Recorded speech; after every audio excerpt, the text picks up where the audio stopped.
एकदम सफ़ेद बाल, चश्मा भी वही, दाढ़ी भी वही।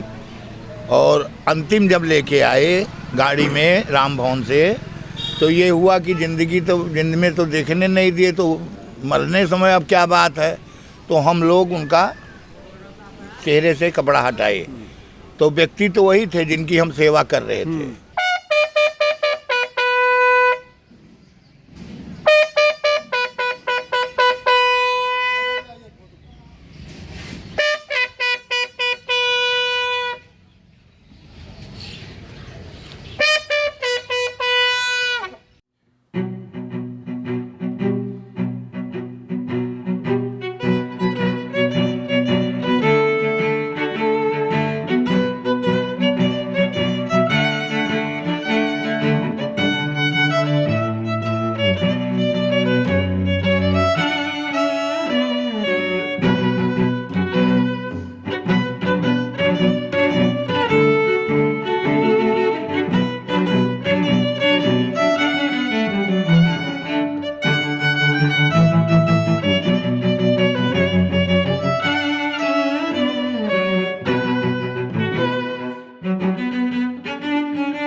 নমস্কার, আমি সঞ্জয়।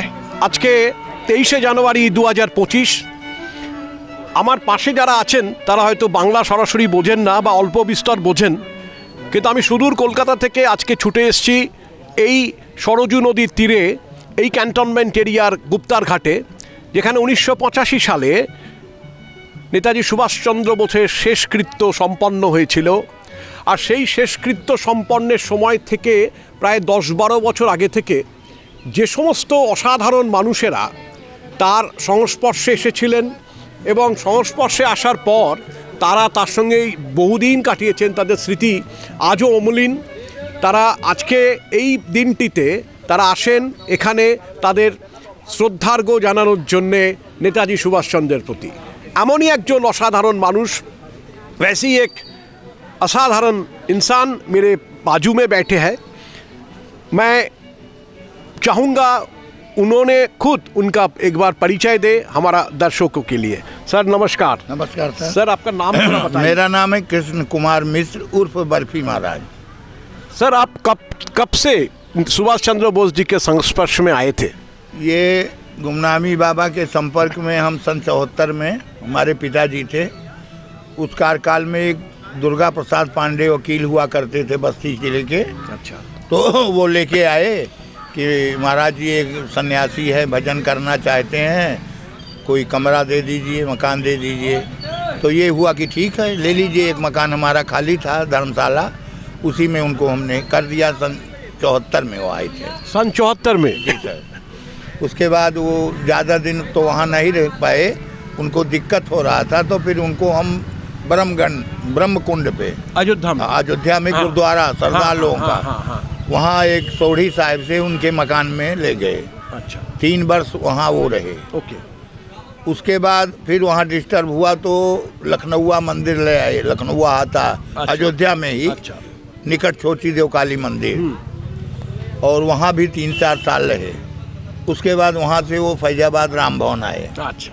तो यहाँ भी 3 साल रहे। और सन 85 में उनका साकेतवास हो गया। फिर वहाँ से हम लोग बाडी लेके यहाँ आए। 13 लोग थे और 13 लोगों ने इनको अग्नि दिया, अग्नि किया। हाँ, और जलाया। और मौसम भी ऐसा था कि पानी रुकने का नाम नहीं ले रहा था और ये बुतने का नाम नहीं ले रहे थे। इनडायरेक्टली पानी बरसते समय कैंट एरिया में चांदमारी या हर चीज़ रुक जाती है, लेकिन जैसे सलामी दी जा रही हो गोले की, जैसे ग्राम ग्राम ग्राम इनडायरेक्टली। एग्जैक्टली। हाँ, तो हम लोग यहाँ थे। उसके बाद उनका 13 लोगों ने संस्कार किया और फिर तो उसके बाद तो उनके परिवार के लोग आते जाते थे। एक सन्यासी के रूप में रहते थे, सेम चेहरा जैसे किसी के सामने होते तो थे नहीं, लेकिन जब सेवा में हैं तो कमरे में पर्दा लगा था केवल, तो घंटा 2 घंटा जब हम वहाँ रहेंगे तो कहीं न कहीं से देख लीजिए। एकदम सफ़ेद बाल, चश्मा भी वही, दाढ़ी भी वही। और अंतिम जब लेके आए गाड़ी में राम भवन से, तो ये हुआ कि जिंदगी में तो देखने नहीं दिए, तो मरने समय अब क्या बात है। तो हम लोग उनका चेहरे से कपड़ा हटाए, तो व्यक्ति तो वही थे जिनकी हम सेवा कर रहे थे। थोड़ा सा बॉडी 2 दिन पहले की थी, तीसरे दिन हम लोगों ने संस्कार किया और इस तरीके से लाके यहाँ। सर उनका देहांत शायद 15 सितंबर में हुआ। 85 को। 85 को। हाँ। और उसका अंतिम संस्कार 18 तारीख को हुआ। 18 तारीख। तो आप लोग जो ये 2 दिन रुके थे, हाँ। उसका वजह क्या था? नहीं तो हम रुके नहीं थे, वो सरस्वती देवी जो थी उनके साथ। हाँ। माता जी। हाँ, तो वो 2 दिन के बाद हमको 17 को सूचना हम लोगों को मिली। अच्छा। तो ये हुआ कि कब होगा, तो कहीं कल संस्कार होगा। तो हम लोग, हमारी माता जी, हमारे भाई, हमारे पिताजी, सब लोग यहाँ राम भवन आए और फिर वहाँ से इनका संस्कार किया। अच्छा जी। मैंने जो सुना था बेसिकली कलकत्ता से उनका जो शुभचिंतक या वेलविशर लोग रहते थे, जो लोग आते थे, जैसे पवित्र मोहन सरकार, पवित्र मोहन राय, हाँ उन्होंने आते थे। काफ़ी सारा संतोष कुमार जी नाम का आदमी भी आते थे। तो ये जो उनका जो पुराना सहयोद्धा, मतलब कॉमरेड्स जो था INA से, और उनका जो पार्टी था फॉरवर्ड ब्लॉक, उनसे भी काफ़ी सारा खुफिया आदमी लोग आते थे यहाँ पे, उनके साथ कांटेक्ट रखते थे, उनका जो निर्देश था उसी हिसाब से पालन करते थे। और आपको याद होगा कि बंगाल में एक अनुशीलन समिति नाम का एक पार्टी था, मतलब छोटा सा पार्टी था, जो लोग विप्लव से संगठन, उनको सशस्त्र विप्लव के उनका ये था। उसमें भी उनका जो बड़ा बड़ा नेता था, वो लोग भी कांटेक्ट में रखता था भगवान जी का।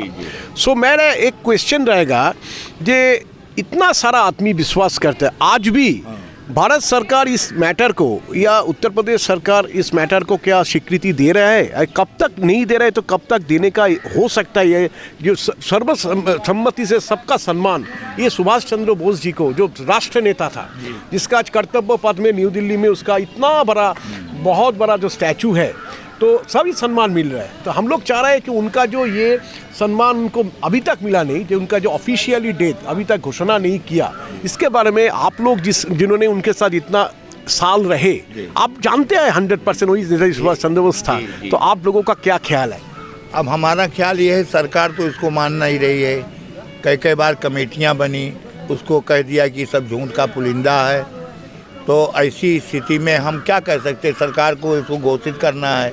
मोदी जी आए, कुछ दिन के बाद इनको उभारा कि भाई नेताजी की, ममता दीदी ने भी 50-60 फाइल ऊपर किया कलकत्ता से, लेकिन फिर जहाँ का तहाँ रह गया। तो हम क्या इसको माने कि सरकार इसको उजागर करेगा कि नहीं करेगा? क्या लिखा पढ़ी है? युद्ध अपराधी थे तो क्या लिखा पढ़ी है? कई साल तक बाउंडेशन था। अब इस बारे में तो सरकार को फैसला लेना चाहिए।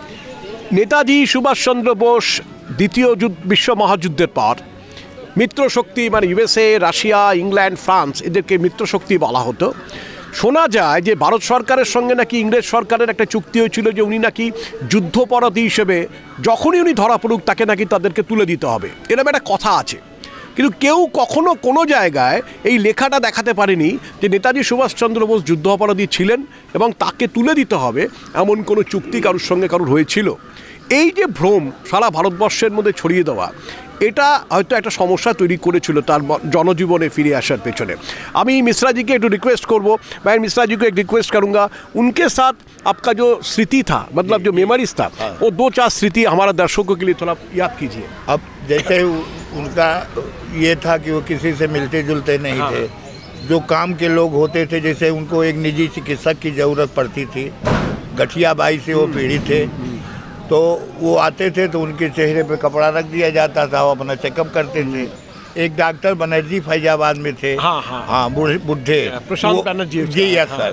तो वो उनके सामने होते थे, उनसे बातें करते थे। वो 23 जनवरी को भी कुछ लोग जो आते थे, उसमें कुछ के सामने होते थे, कुछ के सामने नहीं भी होते थे।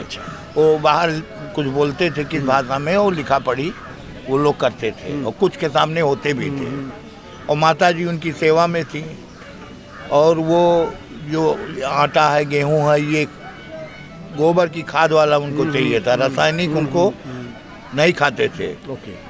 और उनमें दो चीज़ हमने देखा कि एक तो प्राणायाम क्रिया की वो करते थे, दूसरा परकाया प्रवेश ये है कि जैसे वो हम उनकी सेवा में थे लेकिन बीच में वो कह देते थे कि आज इतवार है, हम जा रहे हैं और अगले सोमवार को तुम आना। और फला फला चीज़ लेके आना, चाय ऐसा होना चाहिए, नमकीन ऐसा होना चाहिए। तो हम लोग सोचे कि भगवान जी आखिर कहाँ जाएंगे, कैसे जाएंगे, क्या करें। तो एक जिज्ञासा बस हम लोग दाहिने बाएं से देखते थे कि भाई कोई गाड़ी आती है, कैसे जाते हैं, क्या है। लेकिन हम देखते ही रह गए, कुछ समझ में। अब उनके आदेश का पालन था कि सोमवार को आना, तो हिम्मत भी नहीं थी कि हम बीच में चले जाए। बिल्कुल, ताला चाबी हमारे पास थी। और जिस दिन कहे उस दिन वो वहाँ जब गए, आवाज़ दिया तैसे बोले। और माता जी उनकी सेवा में रहती थी। हाँ, बहुत बहुत अच्छा लगा मिश्रा जी के साथ, बर्फी बाबा जी के साथ बात किया, जो कलकत्ता से उनके जन्मदिन के टाइम जब उन्होंने जिंदा थे, कलकत्ता से जो छेना और रसगुल्ला, उनका प्रिय मिष्टी बोलता है हम लोग बंगाली लोग, आते थे। सबसे बेहतरीन चीज़ जो है, आज इतना दिन बाद भी बर्फी बाबा जी ने आज भी वो रिवाज को, वो ट्रेडिशन को मेंटेन कर रहे हैं और सबको आज भी वो छेना और रसगुल्ला उन्होंने खिला रहे हैं दिल से। एक आदमी के लिए सबको मिलना जुलना और ये पुराना जो स्थिति है उसको आगे बढ़ा के जाना बहुत बहुत बड़ा काम कर रहा है। मिश्रा जी को हम लोग धन्यवाद नहीं देंगे क्योंकि छोटा करेंगे नहीं, इतना महान आत्मा उनके साथ थे। हम लोग धन्य हैं जो आज उनके साथ हमारा बात हुआ। आप थोड़ा सा ये देश का नागरिक के लिए नेताजी सुभाष चंद्र के बारे में उनका क्या स्टैंड पॉइंट होना चाहिए, उसके बारे में दो चार बात बोल के हम लोग ये इंटरव्यू को ख़त्म करेंगे। अब उनके बारे में देश के सर्वोपरि थे वो राष्ट्रपति बन सकते थे, प्रधानमंत्री बन सकते थे, सब कुछ बन सकते थे। जितना नेताजी से संबंधित प्रकरण उठे हैं, ये गुमनामी बाबा प्रकरण में जितने रिकॉर्ड्स मिले हैं, किसी प्रकरण में रिकॉर्ड नहीं मिले। करेक्ट। सारे सामान, सारे सबूत उनके हाथ के लिखे, हर बक्से में माता पिता का फोटो है। आखिर कौन हो सकता है? अगर नेताजी नहीं हो सकते तो कौन हो सकता है? वो जय गुरुदेव भी कानपुर में प्रकट कर रहे थे लेकिन कुछ नहीं कर पाए। तो जहाँ जहाँ सीतापुर में प्रकरण उठा लेकिन रिकॉर्ड कहीं नहीं मिले। जो रिकॉर्ड हमने दिया फैजाबाद राम भवन से, जो लॉकअप में है, आधा कटक चला गया, आधा जांच में, सब इधर उधर। अब सरकार को करना है। अब सरकार नहीं कर पाएगी तो हम लोग तो अपनी श्रद्धा के अनुसार श्रद्धा सुमन चढ़ाते रहेंगे। वो हुई है वही जो राम रच राखा, जैसी इनकी कृपा होगी।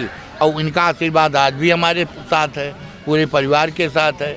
हमारे पिताजी को नंद बाबा कहते थे, माता जी को जसोमत मैया कहते थे कि जैसे कृष्ण को जसोमत मैया ने पाला, ऐसे हमको सुरक्षित आप पालन पोषण कीजिए। खान पान भी अच्छा था, कभी कभी वाइन भी लेते थे विदेशी, कभी कभी फिश भी मंगाते थे। पूजा पाठ या जो भी में लगता हो। हाँ। তো আমি এবারে একটুখানি আপনাদেরকে বলি, সেটা হচ্ছে যে আজকে যে বরফি বাবা মিশ্রা জি তার কথা শুনলেন, মনে রাখবেন এই মানুষটা 1974 সাল থেকে নেতাজি সুভাষচন্দ্র বোসের সংস্পর্শে এই অযোধ্যা, এই ফৈজাবাদ অঞ্চলে ওনার সঙ্গে সময় কাটিয়েছেন। উনি প্রবীণ হয়েছেন, উনি আজকে বুজুর্গ। আজকে কিন্তু তার স্মৃতি, অমলিন স্মৃতি উনি তুলে আনলেন হিরে মানিকের মতন অতীতের তার যে সিন্দুক, স্মৃতির সিন্দুক থেকে। এটা কিন্তু আগামী প্রজন্মের জন্যে, इस देश के लिए जो नए पीढ़ी आएंगे, याद रखिएगा ये जो गोल्डन वॉइस और ये गोल्डन जो स्टेटमेंट मिश्रा जी ने दिया, बर्फी बाबा ने दिया, इसको याद रखो। और आपका मन में कोई भी प्रश्न आए तो प्रश्न के पीछे भागो, उत्तर अपने आप आ जाएगा। बट ये विश्वास ना करने का कोई जगह नहीं है। ये आज हम लोग जहाँ पे बैठे हुए हैं, ये नेताजी सुभाष चंद्र बोस ही थे, है और रहेंगे भी। और हम उसके पीछे था, पहले भी, आज भी है, आगे भी रहेगा।